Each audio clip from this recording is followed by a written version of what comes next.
करीब 8 वर्षों तक गुजरात के गृह राज्य मंत्री रहे अमित शाह काउंटिंग सेंटर की तरफ रवाना हो रहे हैं, क्योंकि इस अहमदाबाद शहर की नारायणपुरा सीट से वो इस बार चुनाव लड़ रहे हैं और मतों की गिनती शुरू होने का काम जो है बस शुरू होने जा रहा है। और उसके पहले जो गुजरात की बीजेपी जो है उसके अंदर नरेंद्र मोदी के बाद अगर प्रमुख रणनीतिकार के तौर पर किसी की गिनती होती है वो है अमित शाह।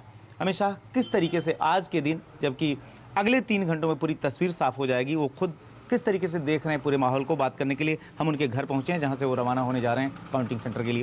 अमित भाई, आपसे जानना चाहूंगा, काउंटिंग शुरू होने जा रही है, किस तरह की फील आपको मिल रही है? एग्जिट पोल कह रहे हैं कि भाई 120 से लेकर 140 तक की सीटें आ सकती हैं, आपकी अपनी कैलकुलेशन क्या है? मैं आंकड़ों में पढ़ना नहीं चाहता, मगर इतना निश्चित है इस प्रांत में फिर से एक बार 2/3 बहुमत से भारतीय जनता पार्टी की सरकार बनने जा रही है। आप जब नरेंद्र मोदी ने 2002 में चुनाव जीता और सरकार बनाई, आप गृह राज्य मंत्री बने, पार्टी संगठन में आपकी महत्वपूर्ण भूमिका रही है।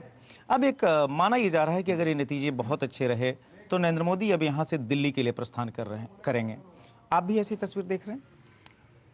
देखिए, वो पार्टी पर निर्भर करता है। पार्टी सोच विचार कर प्रधानमंत्री पद का भाजपा की ओर से उम्मीदवार कौन होगा वो तय करेगी, और जब तक तय नहीं होता तब तक कुछ भी कहना मुनासिब नहीं होगा।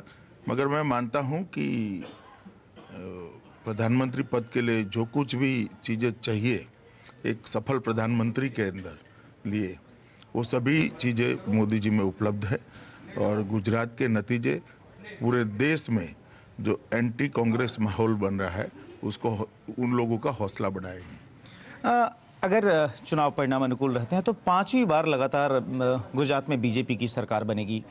इस बार माना यह जा रहा था कि बीजेपी के लिए माहौल बहुत टफ रहेगा, क्योंकि एक समय आप ही के पार्टी के पहले मुख्यमंत्री जो गुजरात में थे वो पार्टी से निकले केशुभाई पटेल, उन्होंने अपनी सरकार बनाई। कांग्रेस काफी एग्रेसिव थी। आपको क्या लगता है कि जो एग्जिट पोल पहले से ही इशारा कर चुके हैं कि गुजरात में एक बार फिर से बीजेपी की सरकार बनने जा रही है, क्या रणनीतिक तौर पर आपके अनुकूल रहा और किस तरीके से चुनाव आप लोग लड़े कि लोगों को कन्विंस करने में कामयाब रहे, अगर ये नतीजे आपके अनुकूल जाते हैं तो?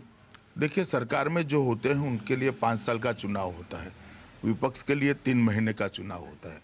सरकार में हर रोज चुनाव फेस करना पड़ता है। सरकार 5 साल जो काम करती है उसकी क्यूमुलेटिव इफेक्ट चुनाव में प्रतिबिंबित होती है। और मैं मानता हूं कि भारतीय जनता पार्टी की सरकार ने बहुत अच्छा काम किया था। एंटी इनकम्बेंसी का कहीं नामो निशान नहीं है।